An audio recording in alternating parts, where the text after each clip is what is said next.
Well, Benny, just to start off as an introduction, I actually run Morphegenix Podcasts as a channel that actually interviews people doing interesting things within the food and agribusiness industries. So, it's a real pleasure to have you in this discussion. Your technology, was that customized or was it off-the-shelf technology of the software?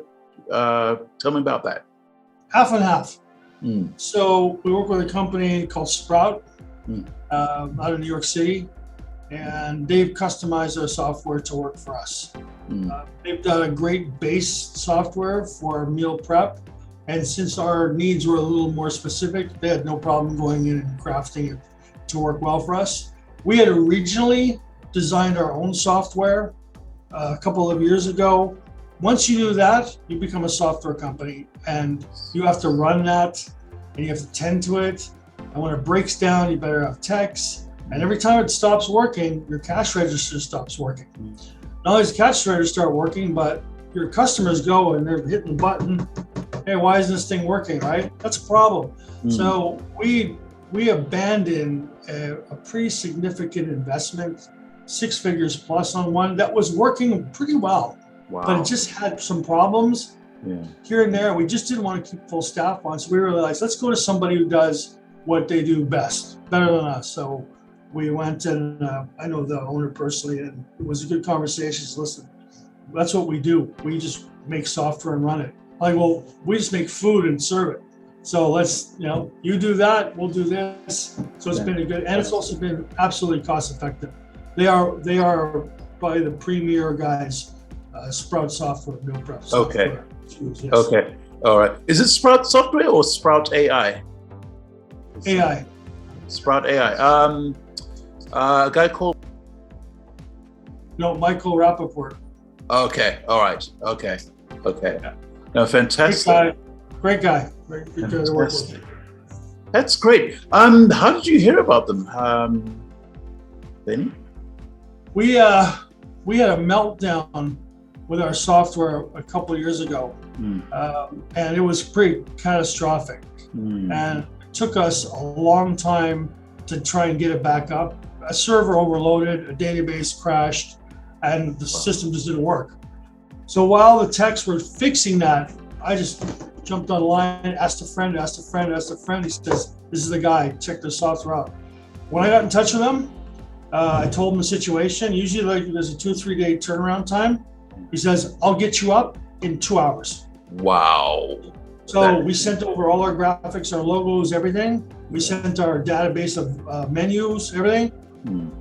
2 hours later, he said, "Here's your draft." We looked at it. Looks great. We said, push the button. We pushed the button and that was it. We were back up and running, and we fine-tuned over a couple of days. And like anybody that could pull that off, right? We had the owner of the company jump on and do this. He said, "I care about what's happening because we do some pretty good volume."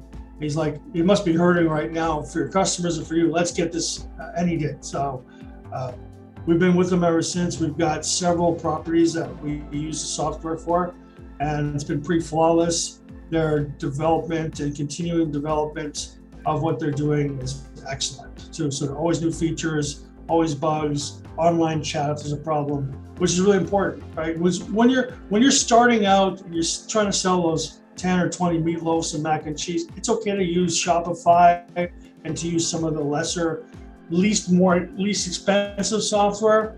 And if it crashes, you can talk directly to your 10 or 20 customers and apologize. You'll be back up right next day. Yes. But now when you've got hundreds and hundreds and hundreds of customers that are trying to hit the site to order their food, and the thing is, it's not a video game for these people. They're busy. That's one of the reasons that they use meal prep. They're busy. They know what they like. They got their favorites saved. They just want to come in. Oh yeah, push the button. I'm in for another week, and they don't want to look and go, huh? They got to go to their meeting. So it's important to consistency and quality, and you're up when you need to be up there. It's like any storefront. Right? So they've been reliable. Thank you, Michael. You can pay me later for this. Absolutely. Oh, by the way, I loved your tweet. I think it's your tweet about it was blue cheese and bacon and tomato. Oh yeah. It literally made my mouth water. It was so good. Yeah, all those recipes are on my website, right? And they're all for free. But yeah, that's a good one, right? It looks good. Yeah, it's wonderful. Wow. If you put it on a stick, it'd be better. Yes, that's the one. That's the one. Excellent. Well, Benny, I'm a fan. Thank you so much. Have a great day further and all the best. You too. Okay, Be well. thank you very much. Cheers. Goodbye.